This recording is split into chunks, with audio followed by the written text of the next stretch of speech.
zaman dulu tuh bentuknya kayak mirip-mirip candi itu, ada tahu? Karena pengaruh Hindu Buddha, Bu. Iya, betul. Jadi dulu masjid-masjid ini kan banyak yang atapnya itu tumpang ya, mirip candi. Karena dulu sebelum masuknya agama Islam, agama Hindu dan Buddha itu sudah terlebih dahulu ada di Nusantara ini. Dan rata-rata penduduk masyarakat kita itu pun beragama Hindu dan Buddha dulu, baru Islam. Tapi agama Islam itu nggak secepat itu diterima masyarakat. Para pendakwah, pedagang-pedagang Arab itu, dia berpikir bagaimana dia bisa mempengaruhi orang-orang Indonesia agar masuk dan menerima agama Islam, mengetahui tentang Islam. Salah satunya tuh gimana? Ya salah satunya itu yang membuat masjid semenarik mungkin. Muncullah ide dari para kiai ini untuk membuat masjid yang mirip candi agar minat orang-orang Hindu Buddha ini untuk datang ke masjid dan mengetahui Islam. Nah, jadi ini ada salah satu contohnya ya, masjid di Kudus. Menaranya itu berbentuk seperti candi. Di sebelahnya baru masjid. Ini tuh untuk dulu biar orang-orang Hindu Buddha itu tertarik untuk mempelajari Islam ke masjid. Ada yang ingin bertanya sampai di sini? Tidak ya. Oke, selanjutnya ada di bidang aksara dan seni sastra. Akulturasi kebudayaan Indonesia dan Islam dalam hal aksara diwujudkan dengan berkembangnya tulisan Arab Melayu di Indonesia, yaitu tulisan Arab yang dipakai untuk menulis dalam bahasa Melayu. Nah, sedangkan di seni sastra itu contohnya itu ada babat, hikayat, syair, sama suluk. Ada yang tahu hikayat dan babat itu apa? Tahu, Bu. Apa? Kalau hikayat itu, Bu, benar-benar karangan apa sudah terjadi, Bu. Sedangkan babat itu bisa dilebih-lebihkan, Bu. Oke, ada yang lain? Apa perbedaan hikayat dan babat? Atau persamaannya apa? Apa siapa? Kalau hikayat itu lebih berasal dari Sumatera, kalau babat itu lebih ke daerah Jawa. Lalu kalau hikayat itu lebih ke Arab Melayu, sedangkan babat ini menggunakan bahasa aksara Jawi. Oke, betul. Tepuk tangan dulu. Jadi kalau persamaannya, hikayat dan babat ini sebenarnya sama-sama bertuliskan tentang cerita-cerita. Tapi kalau babat ini dia punya unsur-unsur fiksinya, ada penambahan-penambahan mitosnya gitu. Tapi sedangkan hikayat ini lebih real ya. Terus kalau perbedaannya ya kayak Syazwa bilang tadi ya, kalau hikayat tulisannya Arab Melayu, sedangkan babat tulisannya Jawa gitu ya, tulisan Jawi gitu. Nah, selanjutnya itu ada di bidang seni pertunjukan.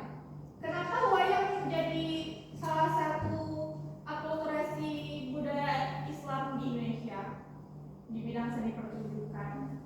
Kenapa? Karena dulunya wayang itu juga digunakan untuk menceritakan kisah-kisah yang berhubungan dengan hidup juga. Oke, betul. Jadi sebenarnya wayang ini tuh udah ada sejak masa praaksara. Terus ketika agama Hindu masuk ke Indonesia, pertunjukan wayang ini disesuaikan dengan agama mereka.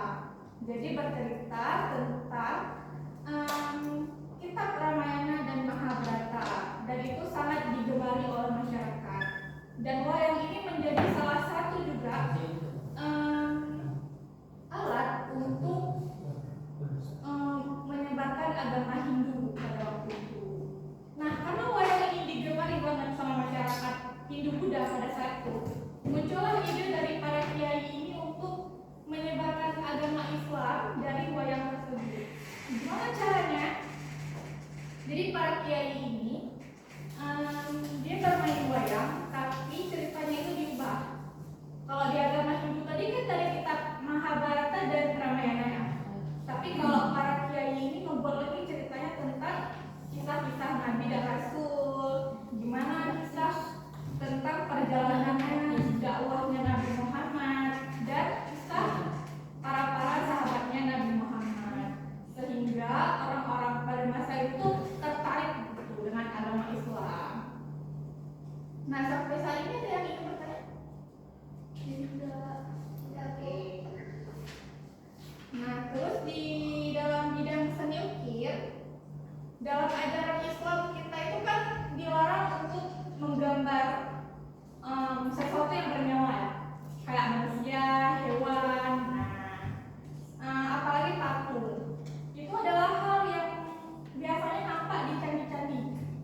Nah, karena agama Islam melarang hal itu, jadi muncullah ide kreatif untuk menciptakan karya seni rupa yang justru memperkaya corak dan estetika seni rupa di dunia Islam berupa gambar, dekoratif, abstrak, dan kaligrafi.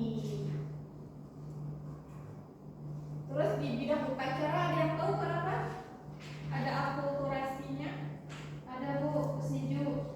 Oke, itu kalau di tempat kita tuh ke situ ya, ada unsur-unsur Hindu Budanya juga.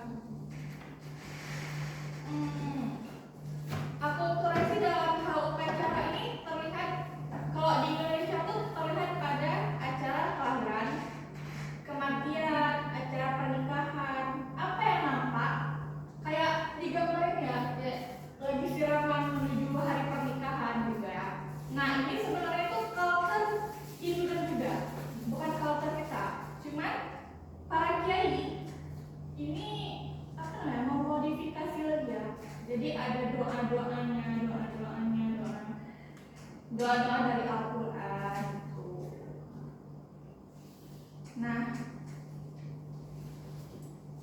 materi kita udah habis. Ada yang ingin bertanya? Sebelum Ibu kasih penugasan,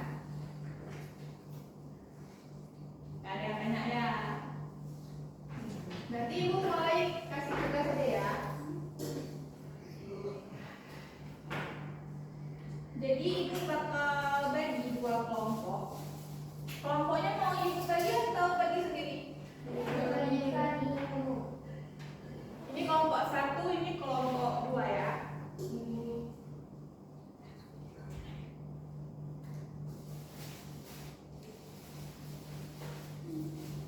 Nah, ini kelompok 1.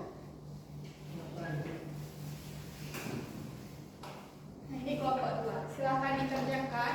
Nanti ada salah satu kelompok yang maju ke depan dan kelompok satunya lagi menanggapi kelompok tersebut ya. Waktunya mau berapa menit? 15 Bu. Oke, bukan waktu 15 menit untuk mengerjakan.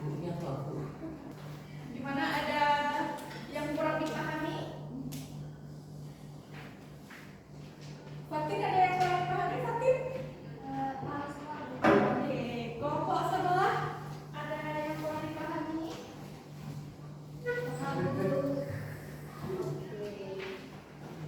Kalau udah siap bilang ya.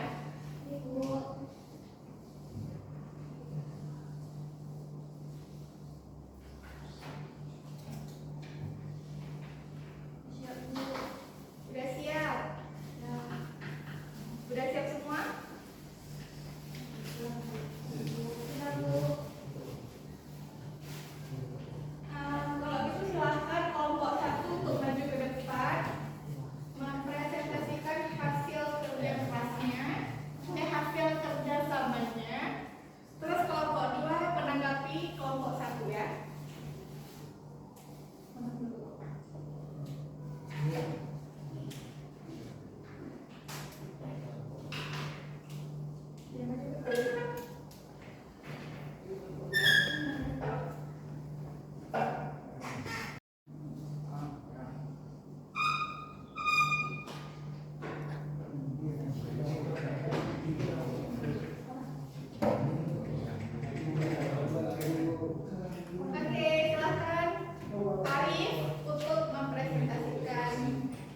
ketiga maka. Selanjutnya adalah simbol, yaitu bintang bersilu 5, bulan sabit, kalimat tauhid. Yang ketiga adalah seni, yaitu kaligrafi Arab,